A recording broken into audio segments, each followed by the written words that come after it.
I'd like to welcome you to this very short press briefing today. Basically just looking at two matters. Of course, I want to express my gratitude to you, scribes, for always responding on time every time we call you for pressers, and sometimes it is very short notice, as was the case today, and you are here.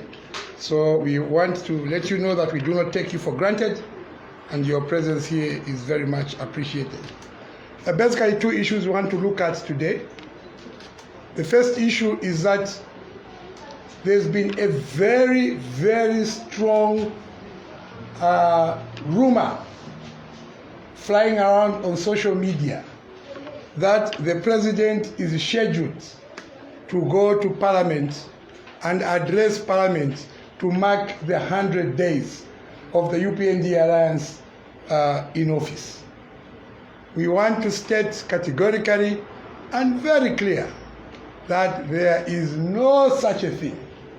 I think the nation is aware that the president's appearances in Parliament are enshrined in the Constitution and can only be occasioned using three instances.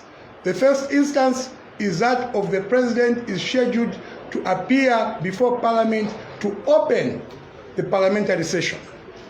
The second occasion, the president is scheduled to appear before Parliament to give the nation, the state of the nation in terms of national values and principles, what we have now come to know as SONA, or we call the State of the Nation Address.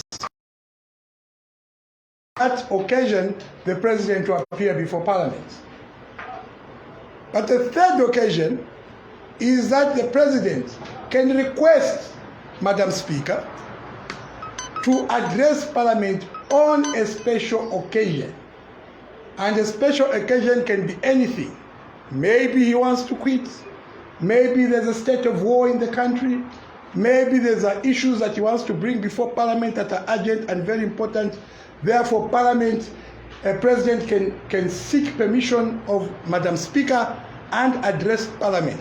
Even if Parliament is adjourned, including the Senate day, the president can request Madam Speaker and Parliament can be reconvened.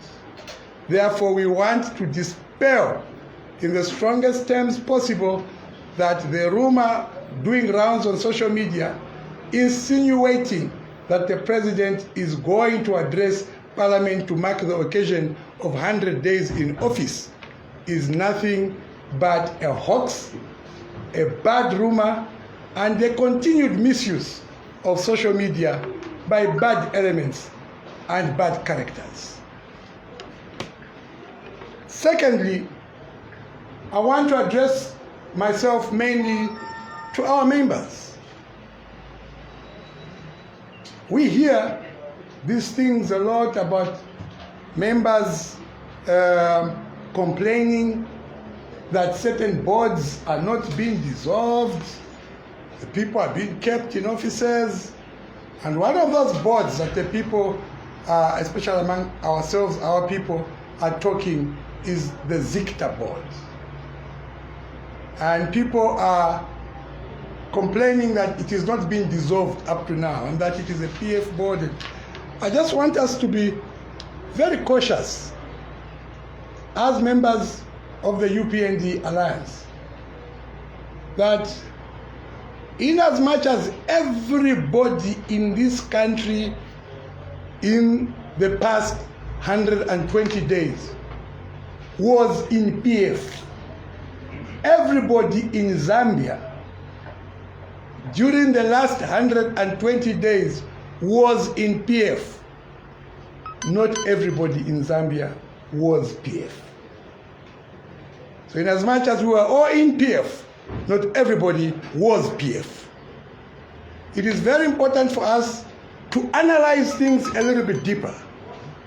I think we recall that there was a very strong insinuation that internet was to be closed down and shut down so that people can take the opportunity to circumvent the people's will by stealing the election from us or stealing the election from the people of Zambia that gave authority for us to be in office.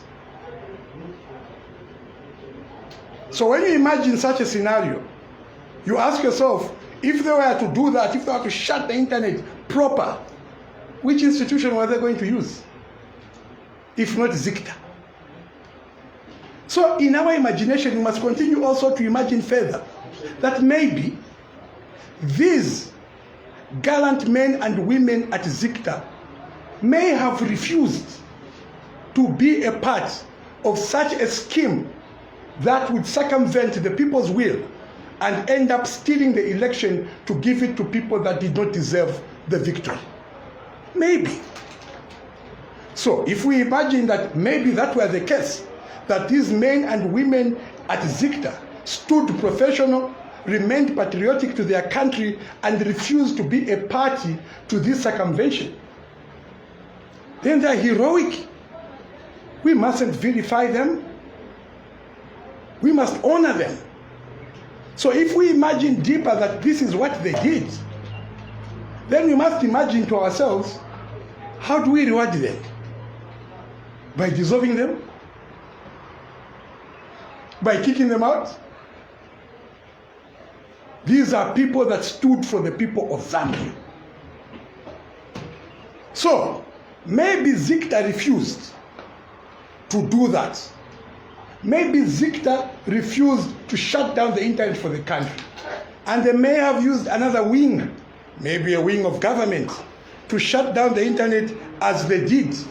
And that wing of government may have been maybe the OP, the Office of the President, or the intelligence unit, or the special division, as they call it.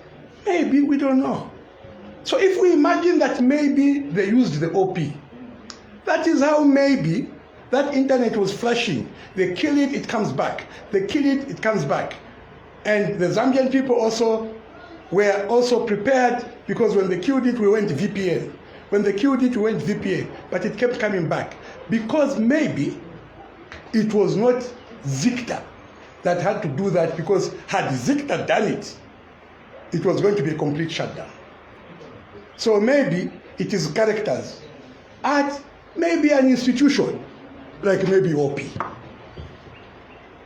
So maybe when you hear that people have been fired at OP, maybe we should imagine that, maybe people colluded to do that against the people of Zambia, to try and circumvent and steal the election. So let's have confidence in what our leaders are doing. You mustn't just say, let's be careful and give our leaders an opportunity to do that which they must do. We may not know why. We may not have the information. And that is why I am highly speculating and just trying to put it to you, my dear brothers and sisters, countrymen and women and the youth, that maybe we should respect the ZICTA board.